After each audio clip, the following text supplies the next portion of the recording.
In this video I'm going to address some of what Peter Hitchens said in a debate at the Oxford Union about a year and a half ago. He is what I, as a person of average intelligence, would describe as an intelligent believer. I think he makes some good points, and I encourage you to check the link in the description and watch the whole video. In this video I'm going to focus mainly on what seem to me to be bad arguments for God and religion. The first clip, though, is a point of agreement. Nothing that any of us could say here tonight could convince anybody that they knew that God existed. In other words, he's being more honest than a great number of believers who present their beliefs as if they were fact. What we are discussing here is a matter of opinion. And a matter of opinion, Mr. President, is a matter of choice. And the real question before us is why we choose what we choose. And this is the most fascinating part of the argument, addressed by the most intelligent and interesting atheist, I think, now living, Thomas Nagel, who asks repeatedly, why is it that I and my fellow atheists so much want there not to be a God?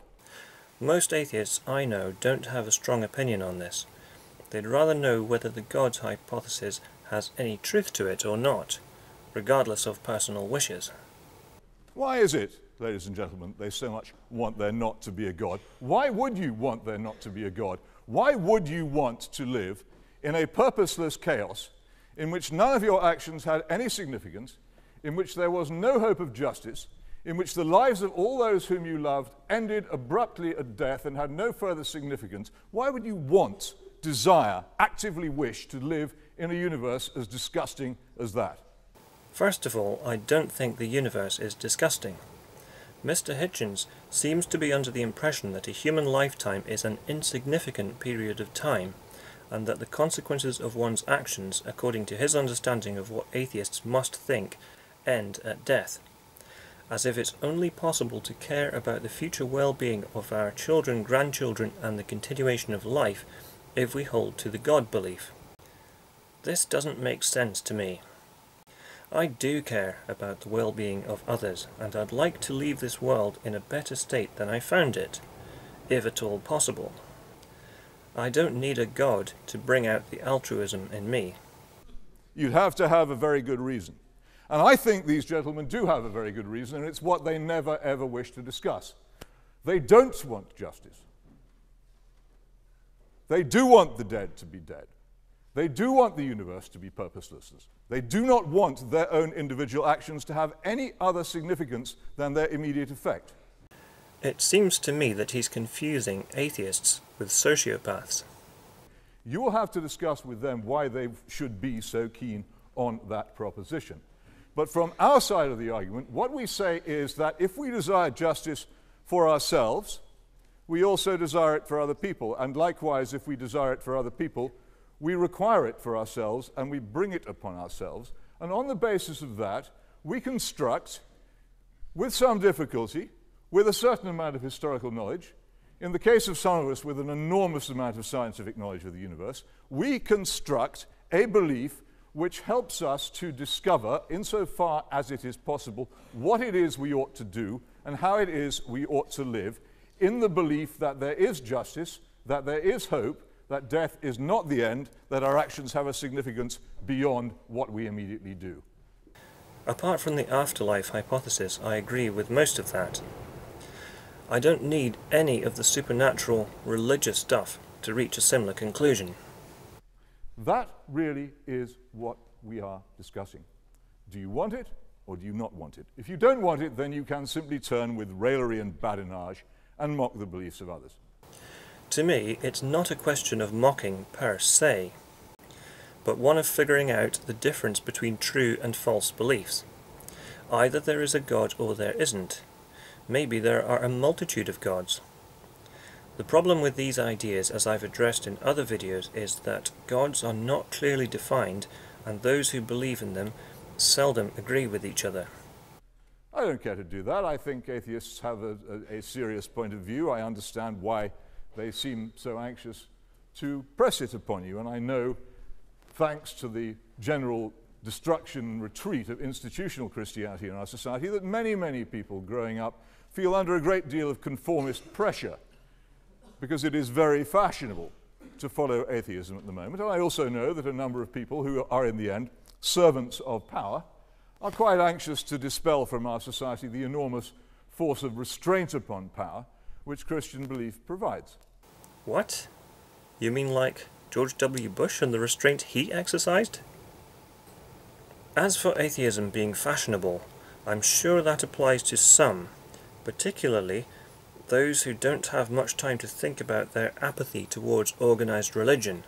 But I would argue that atheism is a conclusion which skeptical people are more likely to reach when considering the claims put forward by most religious proponents today. It's interesting that we had, he wasn't properly named, but Laplace quoted earlier on this evening as mocking the idea that he needed any such concept as God because he understood the universe perfectly without it. Quite why it stays up, I don't know, but he thought that he didn't need that explanation. Look up Laplace, some of you, and find out what an extremely nasty piece of work he was. I've no wonder he had no need for the concept of God. People like that don't, because God in our society stands very much against. And this is why I, after many, many years of not believing in God, came round to the view that I would choose to do so and act as if there is a God. God is the principal opposition in our society to lawless, ruthless power. To the bully, to the autocrat, to the despot, to the criminal, to the person who treats his neighbors like dirt. Fundamentally, once we have dispensed with that concept in our society, we are left with nothing. Now, the atheists don't wish to discuss this because they know exactly what I'm saying. They're very well aware of the implications of what I'm saying for society in general. They know perfectly well that if everybody didn't believe in God, the comfortable lives they live in extremely agreeable suburbs, where they can trust people not to cheat them and rob them and mug them and rape them, would come to an end. They want to keep the secret to themselves. They want to have all the joys, not just now, all the joys and all the advantages provided by Christianity, but not pay the dues. Here we have an example of someone who can't seem to comprehend the idea that it is possible to be good without God. There will always be a mixture of people, some who treat others with respect and kindness and some who don't. I'd argue that it has nothing to do with their religiosity or lack thereof. In order for people to change their minds about the validity of the God hypothesis, they need to give it some serious thought. The idea that a believer in God who changes his or her mind and then decides to embark on a life of crime because of it seems daft to me. But to many believers that seems to be how they view non-belief. I submit that if they are able to reach the atheistic conclusion on their own, they'd suddenly recognize the absurdity of what they previously thought.